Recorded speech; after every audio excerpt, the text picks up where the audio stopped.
Hi guys, it's Marc Zicree, Mr. Sci-Fi, also as Marc Zicree of Space Command. Wanted to talk about a few things today. Just went and saw Mortal Engines, and surprisingly, Rotten Tomatoes gives it only 27%, and I think it actually deserves a lot more. It's a really fun, dystopic YA movie, and I'll discuss a little bit about that.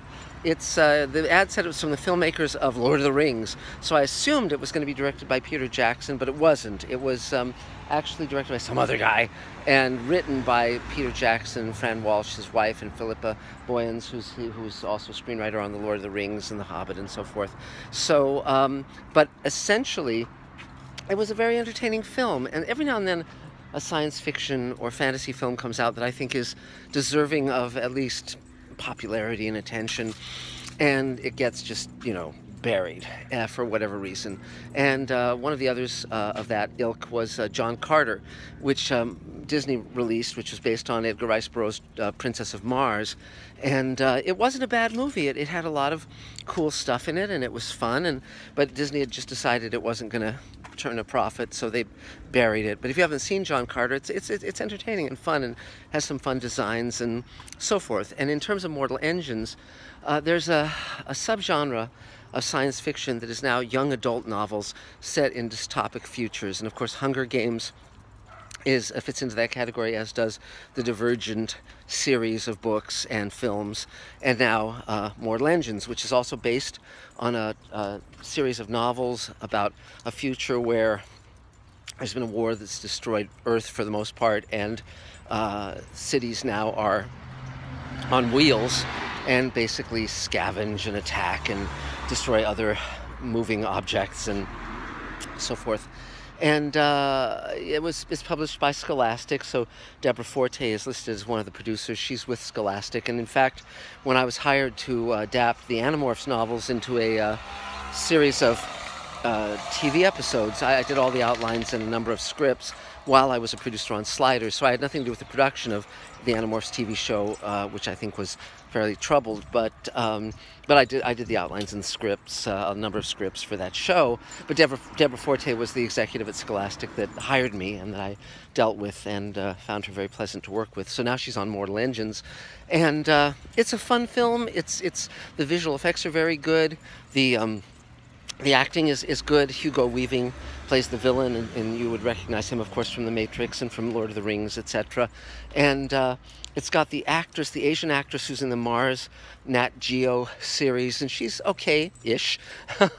And there's a number of other good actors, and also an actress who's in The Expanse as well, who shows up briefly in this film.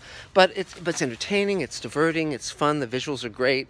I recommend it. It's not going to be one of the great movies of all time, but it's certainly an entertaining film and doesn't deserve 27% on Rotten Tomatoes. But it is very interesting how after World War II, dystopic fiction became a subgenre of mainstream science fiction, of adult science fiction, because of the threat of nuclear annihilation. But now that's become a very popular subgenre of young adult fiction, and young adult fiction has grown, of course, in popularity and sales. Back in the 40s and 50s, it was mainly Heinlein and Andre Norton, and other writers such as Isaac Asimov writing under pseudonyms. He wrote under the pseudonym Paul French when he was writing young adult novels, but now you have Harry Potter and all these other series of books that have spawned hugely successful series of movies. And there was one interesting book that spawned a movie that is not well known, and I saw it on an airplane and actually very much enjoyed it. The writer is M.R. Carey, and M.R. Carey, who I thought was female, but I believe is male, wrote a book called The Girl with All the Gifts, and it's another dystopic young adult novel where basically the notion is it's sort of like a zombie story, except it's a disease that gets out and creates mindless, ravenous creatures called hungries. But there's young people who have minds like human beings, but they can be cued to have this hunger urge, and it's about a girl who is one of those. And it was a really good film, and I really enjoyed it. And I have an app now where I can get library books on my phone, and including audiobooks. So I listened to the sequel recently, and that was called The Boy on the Bridge. And I think M.R. Carey is a very good writer, and it was a very entertaining book, and that I really enjoyed.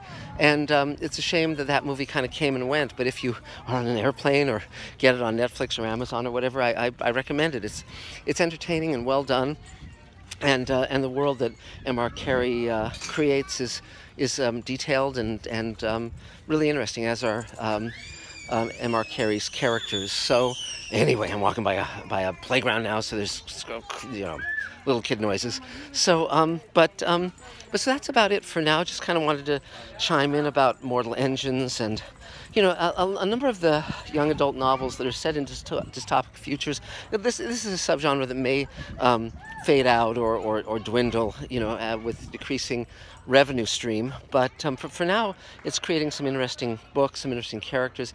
It can fall into its own cliches of young romance and so on and so forth, but for now it's interesting, and I like the Hunger Game movies as well, and the books, and so that's about it for now. We're going to be coming back to the history of science fiction and film very shortly, and announcing the spacesuit contest and lots else.